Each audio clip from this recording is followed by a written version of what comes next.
last couple of things I want to talk about. First of all, rest in peace, Soulja Slim. I know you had posted a picture near his tombstone, or a picture of his tombstone. He's been gone 20 years. Yeah.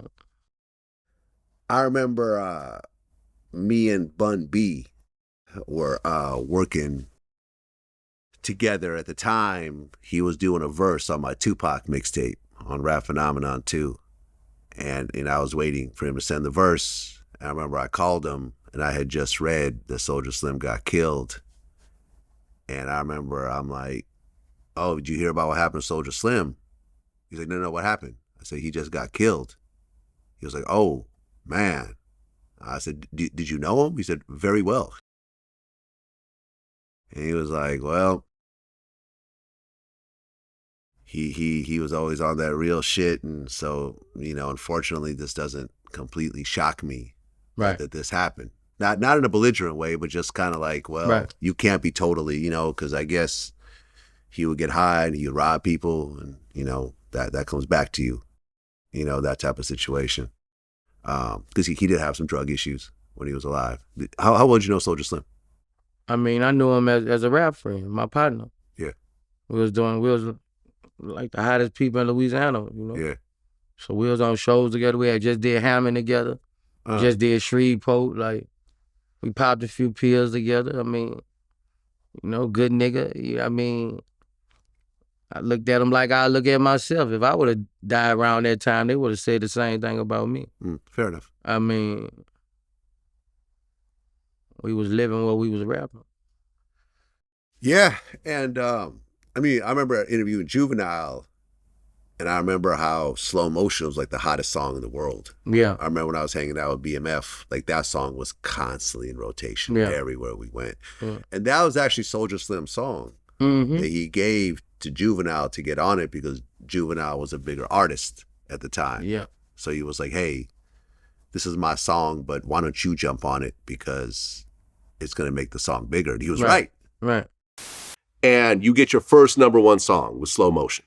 Yeah, and really wasn't my song, Soulja Slim song. So technically, I never took credit for that record, because my dude created it, and it was supposed to be on his album.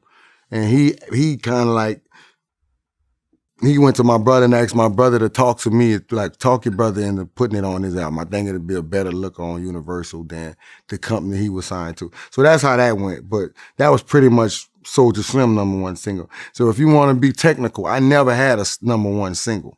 Because I think if it was just Soulja Slim, it may not have gotten out of Louisiana. It might have been just a local hit as opposed to a national hit. Right. Yeah, man, it's a sad situation. Yeah. Soulja was like that, bro. Yeah. All in Angola, he was like that. Oh, in jail? Yeah, he was in Angola too. Oh, when you were locked up? No, that when I was locked up, before I ever went. Oh, yeah, right. Yeah. Yeah, he did time in Angola too, and you hear the stories. He was like that. Real gangster. He was just wild. Real gangster. Yep. Yeah, rest in peace, man. I never got to meet him. I never got to interview him. But wild nigga, good nigga, wild nigga, Yeah. Imagine if he had lived. Imagine if after Slow Motion, because I think he died right around the time Slow Motion came out, right? Yeah. If he had lived, that could have really propelled his career.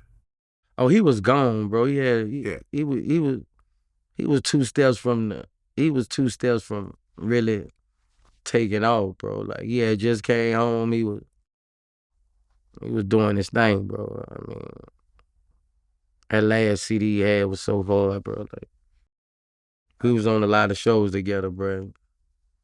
He liked me and I liked him, Yeah. He called me his little soldier, you heard me? Little Boosie Baton Rouge, that's what he called me. Little Boosie Baton Rouge? Yeah. That's funny. Yeah. Right, because something, speaking of Baton Rouge, 50 Cent got a brand new studio. Oh, yeah? Baton Rouge. You heard about this? Nah. No, he just built a whole big-ass studio. Oh, yeah? Yeah. He's doing like Tyler Perry thing out there. Like the whole build a studio. I guess maybe Baton Rouge just has tax advantages or whatever else. But now Louisiana got tax advantages. A lot of this Power BMF stuff is going to start being filmed out there. Okay. Yeah. Okay. Shout out to 50, man. That's a cold ass hustle right there. Hell yeah. Still on a, shout out to Tony Ayo. He's on tour right now with 50. Because people always like, how come Tony Ayo's not on your show anymore? Because he's on a world tour with 50 right now. Yeah. What the hell you expect? He called me a few weeks ago. Like, as soon as I get off tour, we'll come do Vlad TV again. Yeah, I fuck with Yayo. Yeah. Yeah. Yeah. Shout out to Yayo.